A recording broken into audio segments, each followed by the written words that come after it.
Hey, what's up guys? My friend Stefan that I met about 2 months ago in Billy-Ron, he's a super unique guy. He's a French-Canadian musician, artist, and he's a guy that is passionate about things. He's not afraid to tell you how he's feeling. He's not afraid to tell you his opinion on things. And in a nutshell, he talks about how he struggled in the West and in Canada, struggled with women. He struggled to really feel like he was understood there. And fast forward to now with his life in Asia, especially here in the Philippines, where he feels like completely embraced. He feels like he can just be himself here, and he feels more accepted for who he is. However, it's not all sunshine and rainbows over here for him, and that's what makes this interview so great, because he just tells you how it is. I think you're really gonna like this video. You might be entertained by some of it, and at a minimum, you're gonna learn a few things. So watch this one to the end, because he gets into some really good stuff. Here we go. I am like the gay friend for the girls. You know, they don't feel... Gay friend? It's kind of, you know, they treat me like that. I'm the guy that they don't feel that's gonna threaten them. Is that the proper word? Women feel safe with me. I was friend zoned. The same as they feel with the gay friend, you know, that they can talk about their boyfriends and all the stuff. But you had crushes on some of them, but they looked at you as a friend. Would that be accurate? But I've learned later on that for some reason it's like I was too stupid to see them.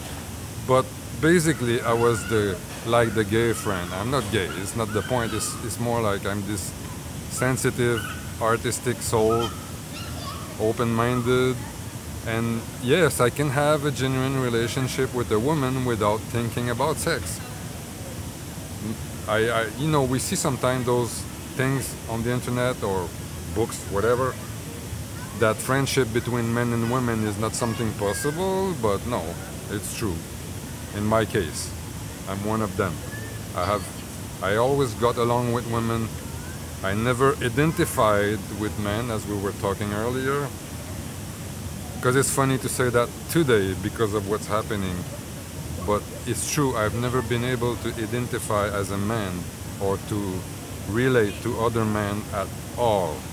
When you say identify as a man, do you mean to the standard in which the West defines a man? Yeah, but what guys are interested into didn't interest me, like sports, motor, Metallica. I love Metallica actually now, but it took me 30 years to get it. But yeah, I was into jazz, art, everything that guys are, money, even money. I didn't like politics or like especially sports and girls. I found like men that were tripping on girls and always talking about girls. To me, they were stupid. I was surrounded by girls, but yeah, I couldn't have a girlfriend. For the sex part maybe, or like the more, yeah, like the guy thing. But I didn't allow myself to that, I think. It's my education. My father studied to become a priest actually. So he was... you held back from wanting to... You were very polite. You put girls on a pedestal. Yeah, exactly. I always worship. Is that the proper word? I just got that from the movie 40-Year-Old Virgin. It's like, you're putting the girls on a pedestal. Yeah, of course I did. Yeah. And I still do in many ways. Right. You know the good guy finished last, we were saying? Yeah. I'm one of them. Yeah, I'm the nice guy who finished last. In the West, in Canada. Not that I didn't attract girls. I didn't attract the girls that I really want. I felt like having leftovers, but I was a leftover too. How's it different over here? I would say like in the Philippines specifically, because I haven't experienced all Asian country. I'm based in Bali. I traveled a lot in the Philippines and I traveled a lot in Vietnam. And I would say like the Filipino, even including the boys, are lovers. But I would say like the percentage of sensitive men is much higher. Here they like men, sensitive guy. What defines a man is not being sensitive. There are more women that don't look for the manly man with the muscles and they just want a really nice, genuine... They ask for the minimum, and the minimum And the hierarchy of what's important is not the same as in the West. Like what they put up first is not the same thing. Of course, any woman on earth will want somebody that can bring stability, talking about money, and emotional stability, handle a relationship and those kinds of things, but this goes before the money. They don't need that much. They're able and they're used to deal with little, and it's easy for us to bring more and bring a lot with little for us, which can be a lot for them. And it's a two-way street. It's what they bring to us, or to me, is a lot, and it's nothing for them because that's the way they have been raised. We hear about the femininity, $5 clothing with good taste and being very feminine beats 99% of the women in the West. Of course, you have a lot of beautiful Filipinas, you have a lot of beautiful Indonesian, a lot of beautiful Vietnamese, you have a lot of beautiful women everywhere. And I would even say that in my country, I come from Quebec City, Canada, women there are beautiful on average above here. The thing here is like they're more they're more feminine in the traditional way. So what they bring to the table, you don't walk on eggs being a man here. Even if I don't identify as a man, I am a man.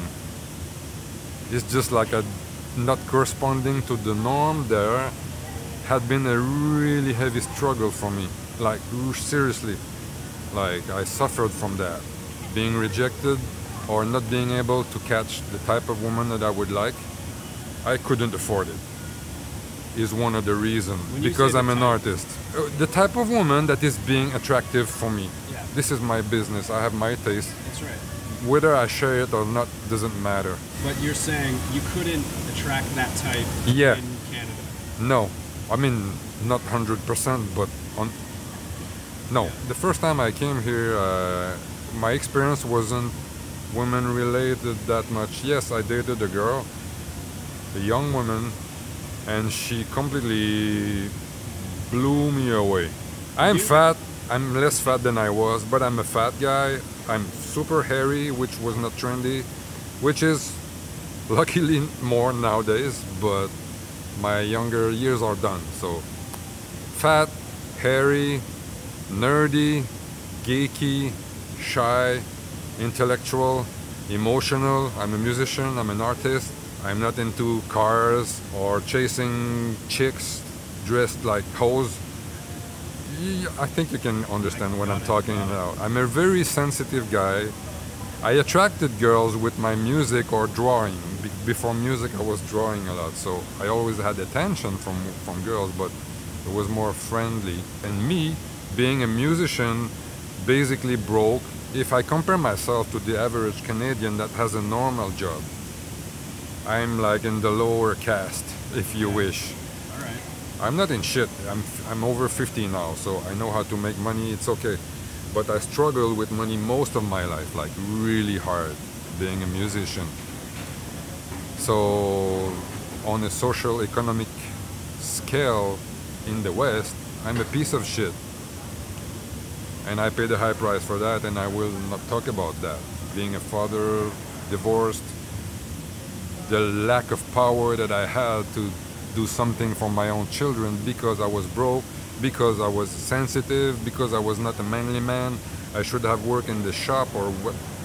Fuck, I'm a musician, I'm an artist. If I don't do that, I kill myself, okay? And here, this is something, not that it's praised, but women love this. They like sensitive men. Not all women. You have the chicks that love the guy with the big muscles and all that stuff. But I would say that I can't put a number on it because I never read a study about it. But I'm sure, 100% sure, that if there's a stat about it, the percentage of Filipina who... It's not that they're just happy with leftovers. No, this is what they look for. They look for somebody like that. Guys like me. I have a place for me, being me. I don't have to pretend to be what I'm not. and I have a value on the market, even at my age, which is 55. I just turned 55. I realized it when a woman told me that. I remember clearly that I had a discussion about exposing who I am, a little bit like I just did. And she told me that we like guys like you here. I like this type of man. I'm looking for that. I'm gonna give you an example. It may sound not important. Okay, I'm a musician, so I go in the mall. The songs here that they play are not just 3-chord songs. They're into like sophisticated chord structures, amazing melodies, super high emotional, passionate, like they're a lover. They're a little bit too much. I mean, they live in a fairy tale sometimes. The I love you comes too fast. Like, that's the downside, if we can call it the downside. But me as a producer, I go in the mall and I listen to those songs that they listen to, and I'm like, wow, they have a culture, they know about good music and good songs. Well written, well composed, with great singing, which we don't find anymore that much in the West. And as a jazz fan, I go in the mall and what I hear is not the generic jazz that we hear in Canada, in the McDonald's. This is real jazz. But just for the music, it tells you the emotional, how emotion, passion, beauty, the sense of beauty is something part of the culture here that they are not even aware of. You have the opposite also, like the annoying, stupid, dumb music and the karaoke with people singing super badly. But I love it because they don't give a shit and they sing their heart out, which is super cool.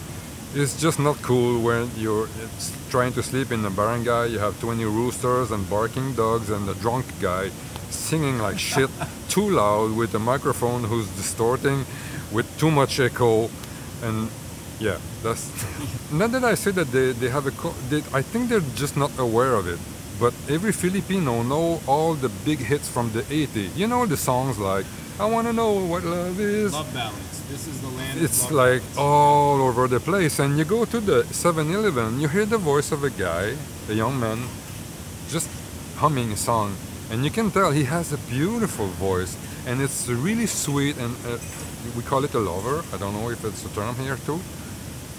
You don't hear that in Canada. That's not manly. Right. That's for gay, you know? Yeah. Most guy here that have a minimum of talent of ear, they can sing really good. You're making it such a good point. It's not that Filipinos sing good, but with a minimum of talent, I mean, I'm blown away. I'm walking and I hear a young man singing, just whispering, and I'm like, whoa, this guy has a beautiful voice. And he's singing love songs and stuff like that. Yeah, and the girls who send me, you know, sometimes women communicate when I chat. They send you this little TikTok with a snippet of a song, and they choose stuff that is amazing, it's beautiful, and the writing is amazing and it's deep, because I wanted to talk about that.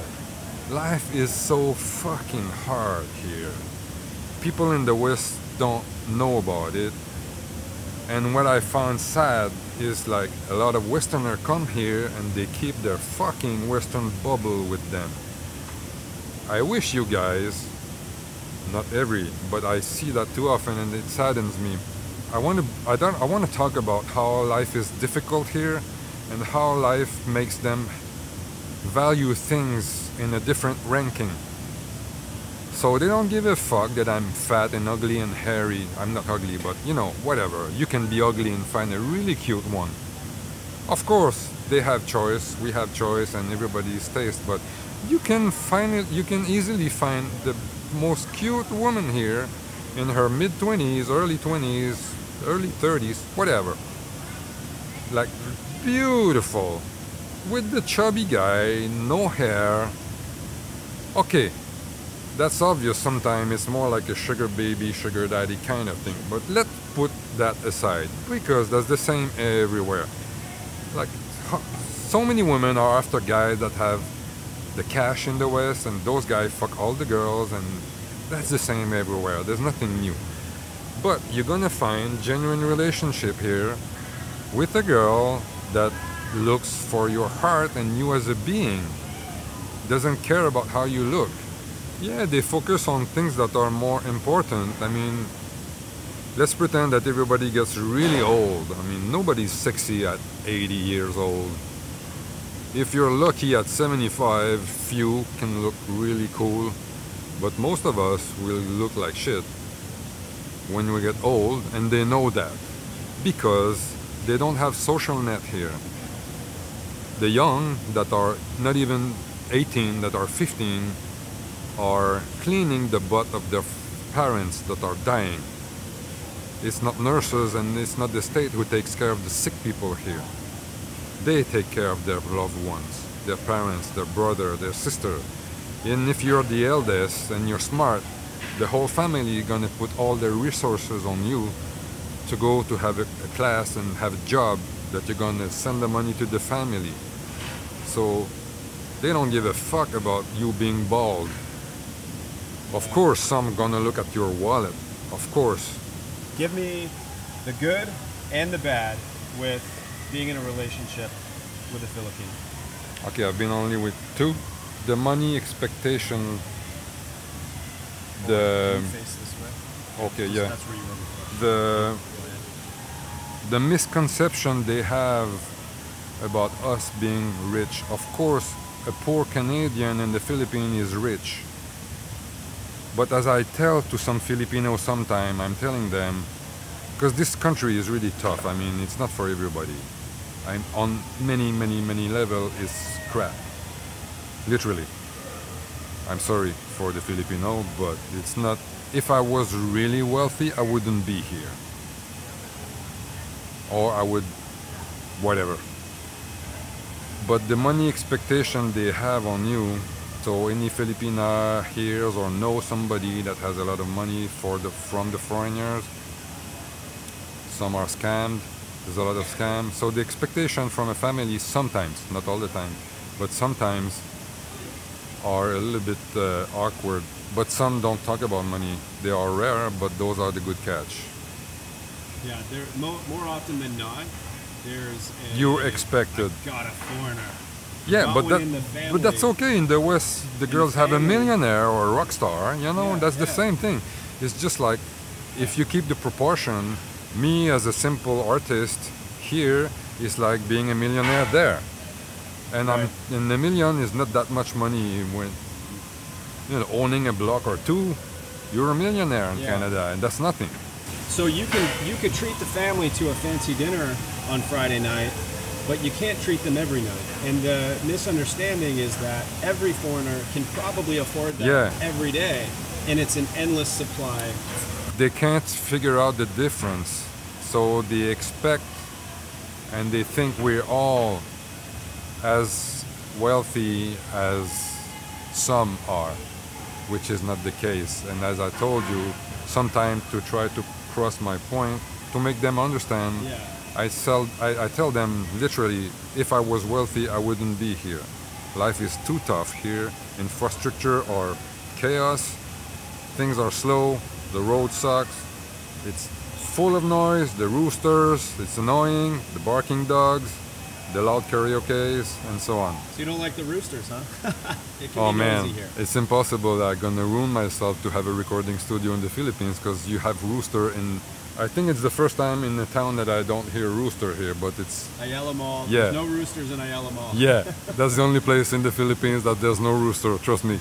No, but despite all the crappy things about the Philippines, because I named just a few, there's a lot of stuff that is very hard for me to adapt.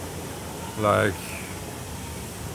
it's like they can't think out of the box, and I'm an out of the box person, so it's very difficult for me.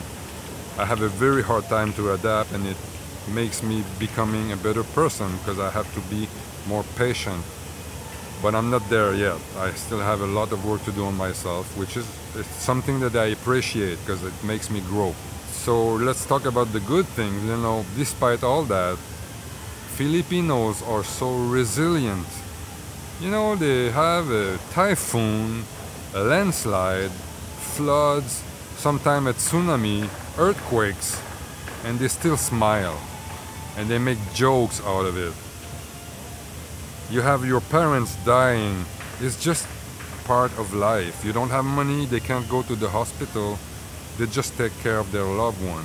They're not scared of shit in every sense of the world. The word. Okay? No, that's true. So that makes them, they don't care about things that are not important, as I was saying earlier. So this makes a big difference into the relationship.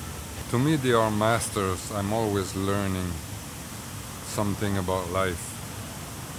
It makes me more humble being here.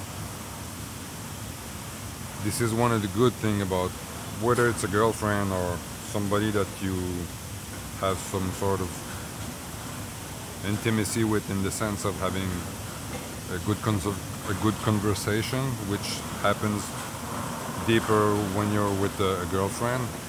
But yes, I learn a lot about life, or I go back to the roots, which is something that is very, very, very important for me on so many aspects. We talked about difference, but that's the most incredible thing here. I heal. So a woman here, because, yeah, okay, you like to talk about women, but what they put up there in the ranking of what's important or what matters, to me, is healing. It's healing me from the West and from all the shit I've been through. Basically, that's really healing. People are healing here because they can handle so much stuff. I was talking about typhoons, earthquakes, like illness, no money, struggling, dying because you don't have money. I mean, it's a lot of drama. It's really hard. So it makes you humble when you look at those people. As soon as you can get close to someone here, you get more humble. It makes you feel more grateful. Grateful, definitely more grateful. So I'm hooked to that. Despite all the things that I hate, literally, this is so good. This is what I appreciate about like the deal between Asia and the West. When I see a couple that works, age gap or not, but age gap is being part of it a lot of the times, but the money gap, and it's just not about age gap, you know? Like what the Filipina can bring to the table has so much value that my money is nothing. I mean, this is just, if I wait one or the other, she's more, they are more, the good ones, they are more, I don't know how to... Bringing more value. Yes, to the definitely to the relationship or to life or to whatever. Yeah, of course. It has no price. You're right. Yeah, it has no price. It's priceless. It's priceless, yeah. That's the right word. I'm gonna learn some new English today. Si jamais j'ai des amis québécois, ben excusez-moi, mais c'est... I love this, man. This was like a jazz piece. Yeah, this interview. I love like jazz music, actually. I love improvising. This interview was a little bit of everything. It went in a few different directions. But it needs a good ending. There it is. All right, man. Appreciate it. Good. Thanks, buddy. Let's Thank go you. get a drink. Yeah, I'm hungry too. All right.